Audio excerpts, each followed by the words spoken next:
Hello there, and welcome back to Najd. Last time, well, we started to mess up a little bit with Ming here, and I ended up screwing up pretty bad with, well, the exile function. I have no idea how this actually works, because apparently releasing Ming as a vassal made my guys going exile, but giving Ming provinces, it turned out that those provinces actually prevents the exile. So we'll see how that turns out. Hopefully we can get some rebels here, so that I can get these for free for Ming. We'll also go after King or Queen, I think.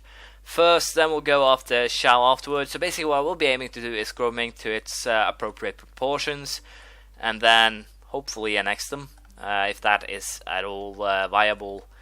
Other than that, we will be trying to get ourselves a border with a Western power so we can westernize, but we'll have to see how this actually work out, or how it will work out.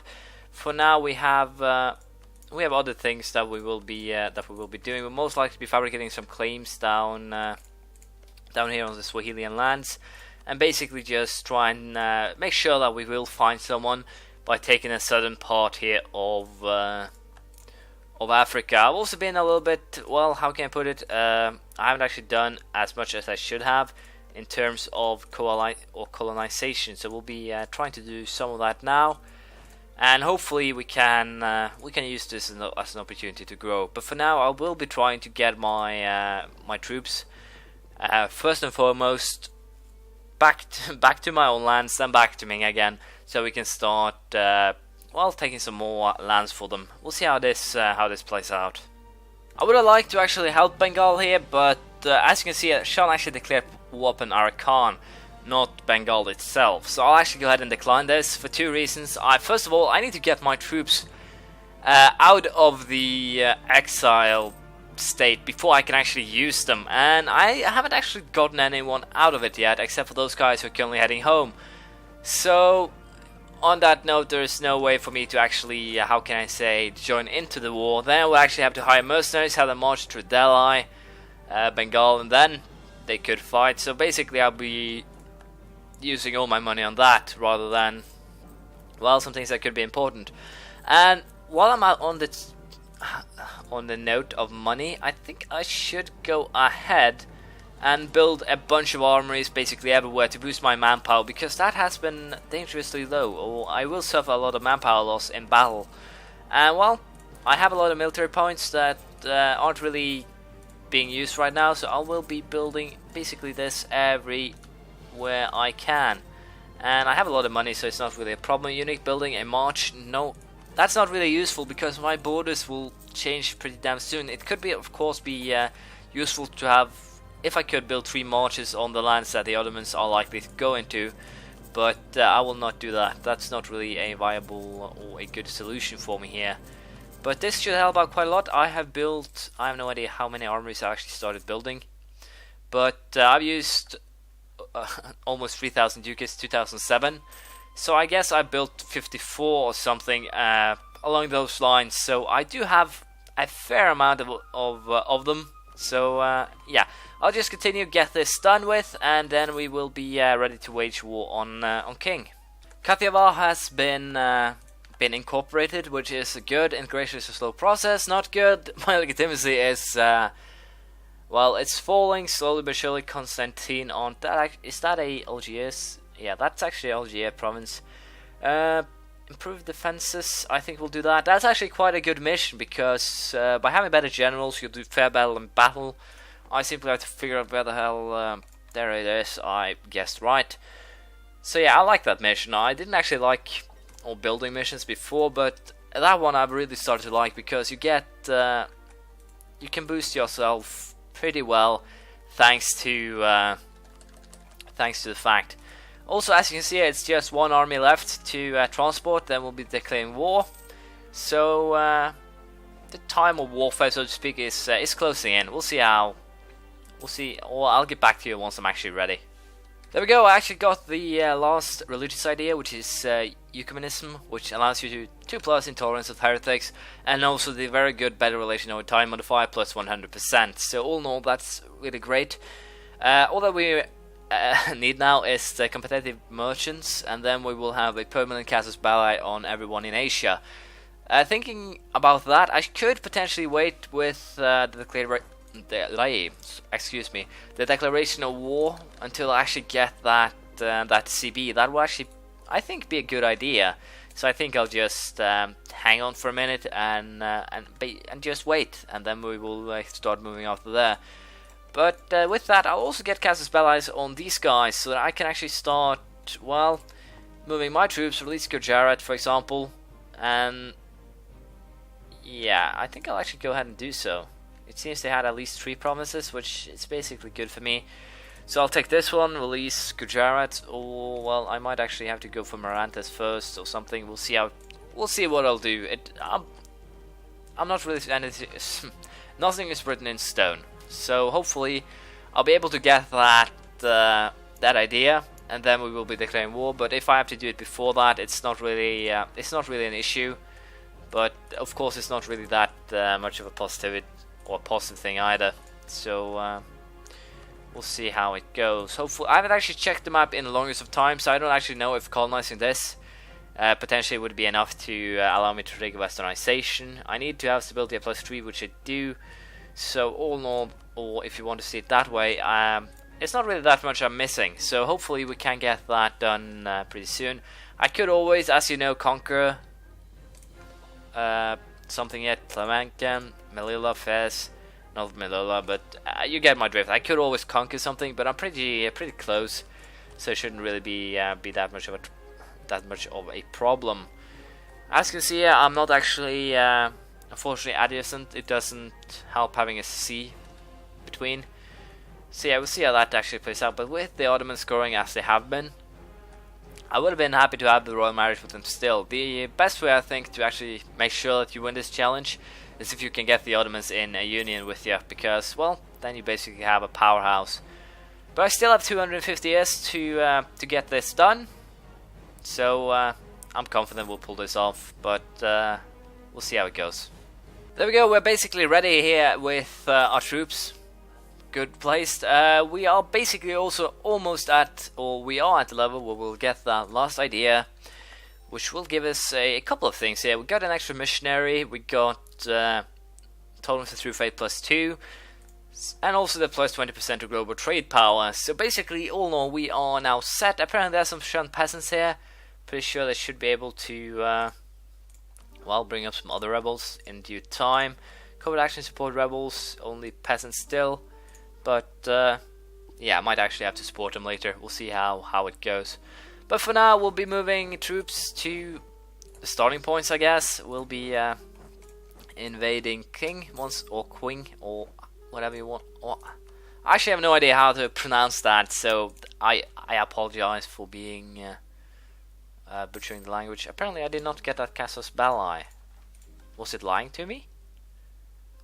Less advanced nations in Asia. Aren't you a less, or do I have to board? I probably have to board them. Might actually be that these guys are regarded as, well, since that's the case, they are basically, it seems, regarded on the same level as myself, so they can't be less advanced because, well, it doesn't really matter. But as you can see, the only thing I'll actually suffer here is the stability hit, so we'll declare war. And they have how many men? Not a challenge to them either. And since it's a war of aggression, we can't actually get any extra war score from sieging a target, unfortunately. That is a little bit of a downer, or negatives.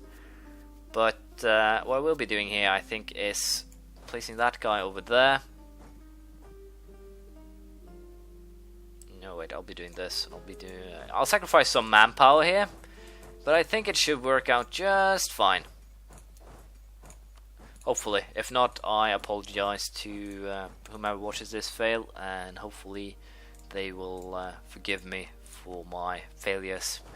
But yeah, of course, goal of this war, grow Ming. So we'll see how this in the end plays out.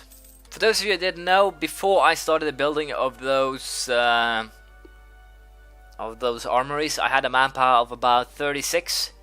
Which is at where it is now. I got a little bit of boost from the annexation of Kathiawar, 3 provinces. But even so, as you can see, my manpower has jumped up to 50,000, and that is a substantial boost. So I would dare say that with that boost in manpower, it was worth it building all those armories, and I should potentially upgrade them some more further down the line. But for now, I'll just be getting my regular level 1 guys. I should potentially try and get level 2 guys, since, well, apparently that seems to be a good way of doing things. We'll be hunting down that army, or at least aiming to hunt it down. If lucky here, I can destroy it right here, right now, and that should, well, help me quite substantially, and I am actually able to. How many Ming? No, we actually have 7,000 Ming guys, so there's no reason for me to do that. I'll be sending these guys back to Beijing. Hopefully once Beijing has been sieged. Well, that is actually quite just... I thought these guys were supposed to stick to your stacks, but apparently they decided to hang back, and that screwed me over. So yeah, we'll have to see how the system actually works, because as of now I can't actually make any sense of it, even if I try. So hopefully they'll, I don't know, release some sort of, I don't know, update notion. Basically, I want them to release a rule set so I understand what goes where, or how things work is basically what I'm asking here. So, but for now we'll be fighting this war. As you can see here, we're doing pretty damn well for ourselves. Shouldn't actually be a problem at all. And hopefully we can pull this off without it becoming a problem. I don't think they have that many troops left. Well, they actually have quite a bit. Where are they? Are they stuck in the Hordelands perhaps? That would actually make or explain this. But as of now I can't actually make sense. So I actually need to have a little bit, or at least between 3,000 and 5,000 men in each province, simply to have defenses to make sure that I can actually withstand an attack if they attack me. But I'll stop chit-chatting. I'll get this done, and once the war is over, I'll let you know. Time for some upgrade on military tech here. We'll get infantry fire. Oh, what am I saying? We can just do this, and I don't actually have to check. Combat width increased by 2, and infantry fire by 0.5. We can now build a tenile, which I believe is a new type of fort. Yeah, it was difficult to fire around curved walls, thus once attackers got close enough to the fortification, the ability of other parts of defenses to provide flanking fire was nullified. The development of star-shaped bastions allowed every part of the wall to be supported from other parts. So basically, it's a new way of building our forts. But as you can see, this is most likely the peace deal I'll go for. I'll basically be following 9 provinces over into Ming hands here. Apparently there's some Confucian guys here. Confucian zealots. I'll have to kill them. Well, because otherwise it will go back to Ming. As I said, it was a mistake to make them sunny. Hopefully they will turn to Confucianism on their own. If not, I'll have to deal with that some other way. But for now, we will be sieging. We will be trying to defeat the Patriots that rise up. And all in all, I will be trying to take what I feel should be mine. But I think we'll end most of the sieges here before I'll actually take that 3,000 man army. I'll be using these 10,000 men to virtually just protect everything down south, deal with the rebels and so forth, and hopefully we can solve that problem without too much debacle. So I'll just get to that and see if we can end this war quickly. Well, I hate the fact that if I have an army, then it splits or goes to the next one.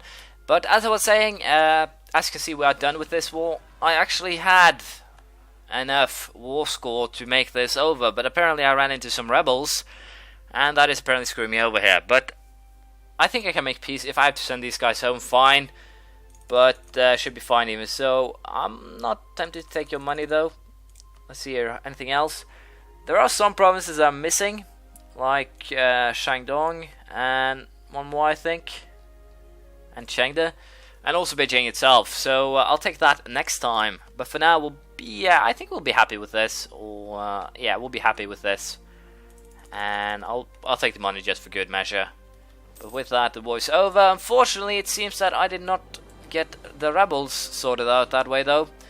So I'll be sending these guys to help. It seems you guys will be going there. You guys get your asses home. They are actually in exile, but still were forced to fight, which is kind of weird. Show left the military coalition against us. Good, good. I can't complain on that score at least. And we'll now be having, well, I'll be pushing my troops back together. I'll be sending the guys that needs to go home to get some rest home. And well, we are basically doing pretty well. Ming is growing rather fast, even though it could go faster. When we declare war on Shao, I'll most likely take.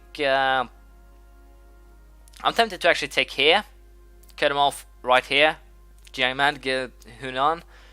Basically, that will make it impossible for them if I get rebels on this side to reach them by, excuse me, by boats, by sea. And the fact that I have no idea if actually being, no, it doesn't help. But at least I can try and see if we can make some sort of gains here. I'm a little bit unsure if I can get Mongol nationalists, but I can't get Ming or anyone else nationalists for that sake. But at least we are growing Ming, we are getting a lot of lands. I'll decline that one, don't want to lose any more legitimacy than I already have, and will be. So yeah, I think this will be the end of this episode though. We have been making some very good gains on Ming's half, but that's basically everything we have done. I should focus a little bit more, I think, on India, on this area here. Swahili will most likely suffer next war, or next episode. I'll be sending these guys down to help with the claim war. Swahili taking as many provinces as we can in this area. And other than that, I don't really know what we'll do. I am a little bit unsure myself, so I have to do a little bit of thinking to see what I would believe is the best tactic here. But the main problem right now is that I can't actually engage anything in this area or do anything that will make the Ottomans get pissed at me, because, well, we are rivals. They have claims to my provinces, and I don't really want them to trigger those claims. On a positive note though, if they do attack me and end up here and I just get my troops home and hurt them, then I think I can bet on Hungary, Poland, Austria, basically Europe, to screw over the Ottomans again, because I believe, yeah, Ottoman arrival. It's a little bit confusing though that Hungarians haven't said the Ottoman as rivals, but it's probably because they're threatened and want to try and get allied with them. Poland, probably same thing there. Has Prussia been formed? Yeah, a tiny whiny Prussia, but it has been formed nonetheless, so that's fine. Other than that, look, Flanders, fun, I guess. But yeah, this will be the end of this episode, and as I said, next time we'll probably go after Swahili, Shao, Shun, Xing again. Basically, we'll be doing everything we can to restore Ming. The only problem is that thanks to their enormous size, once it comes to actually annexing them, it will hurt quite a lot. Apparently, I can't actually royal marriage my vassal here thanks to the distance between borders. But that is, well, that's fun. But at least they will have some very substantial boost to opinion thanks to return territory, and that'll actually last the 200 years, seems. And also with all the territory I'll get back, I don't know if it's capped at 200, but it seems that way. If it doesn't, then I'm guaranteed to have Ming on a 200 for the rest of the game until their annexation. But I've been chatting away, I've been wasting your time. Thank you for watching, please leave a comment, praise, criticism, anything you feel like, and I'll see you around next time. Bye!